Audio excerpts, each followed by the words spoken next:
Ciao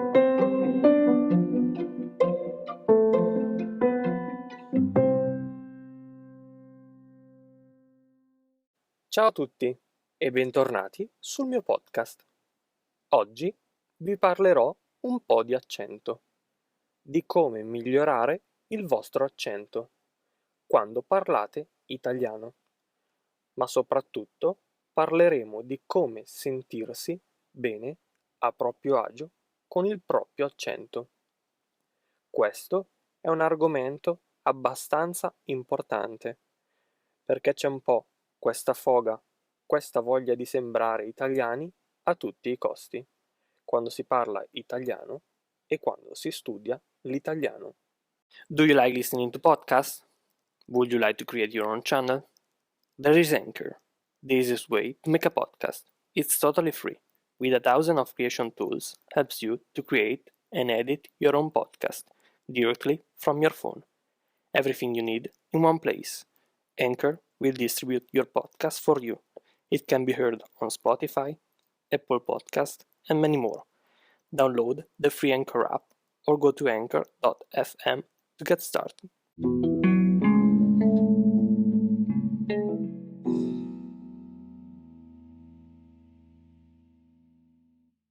Vorrei iniziare questo episodio esprimendo la mia opinione personale. Secondo me, bisogna rivedere un po' l'obiettivo. Secondo me, è necessario lavorare sul proprio accento per farlo diventare neutro, quindi non tanto per farlo diventare italiano.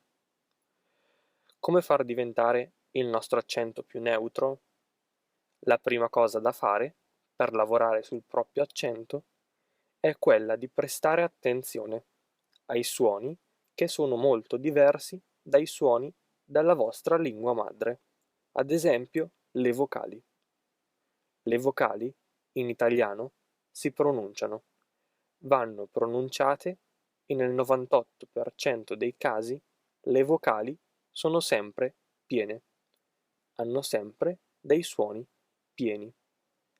A, E, I, O, U. Quindi questo è un punto su cui riflettere. Andate a vedere quali sono i suoni che sono molto diversi in italiano dalla vostra lingua madre e lavorate su quei suoni. Questo ci porta ovviamente al discorso della pronuncia. È importante pronunciare bene e riflettere sulla pronuncia, perché se io continuo a dire grazie invece di grazie, vuol dire che non presto attenzione a quello che sto dicendo. Prima di qualsiasi cosa, lavorate sulla pronuncia, riflettete sul fatto che forse è più importante avere una pronuncia buona e un accento neutro che avere a tutti i costi un accento italiano.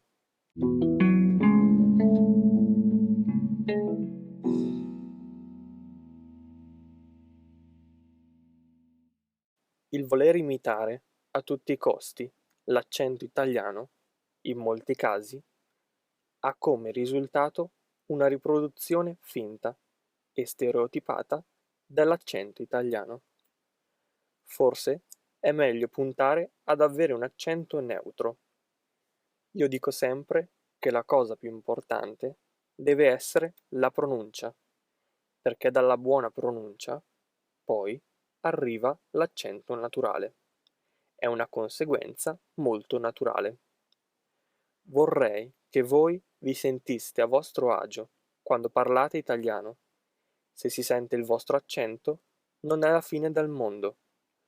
Sono sicuro che quando io parlo inglese, le persone sentono che sono italiano e per me non è un problema.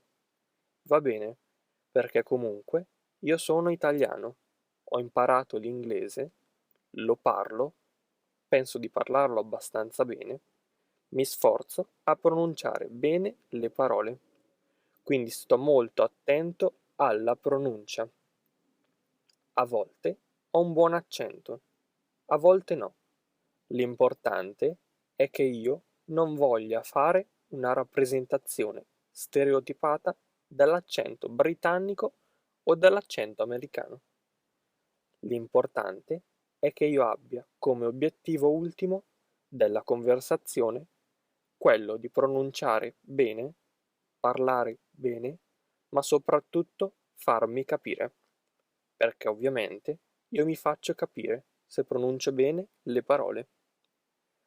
Questa ricerca esasperata dell'accento uguale a quello dei parlanti nativi, secondo me, è controproducente, perché a volte ci concentriamo sulle cose sbagliate, quando invece dovremmo concentrarci sulla correttezza grammaticale delle frasi e sulla correttezza della pronuncia delle parole.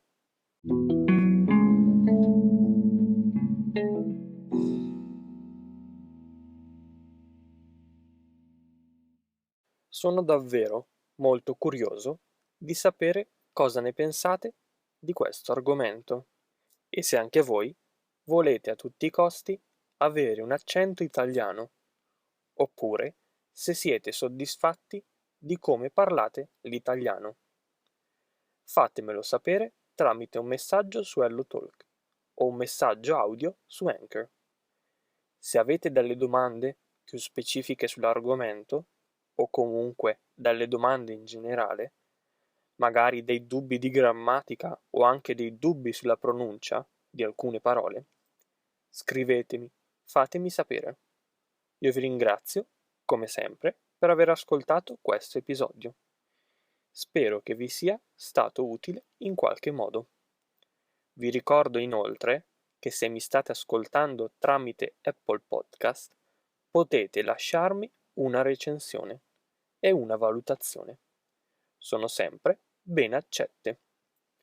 Detto ciò, non mi resta che salutarvi. Noi ci sentiamo nel prossimo episodio.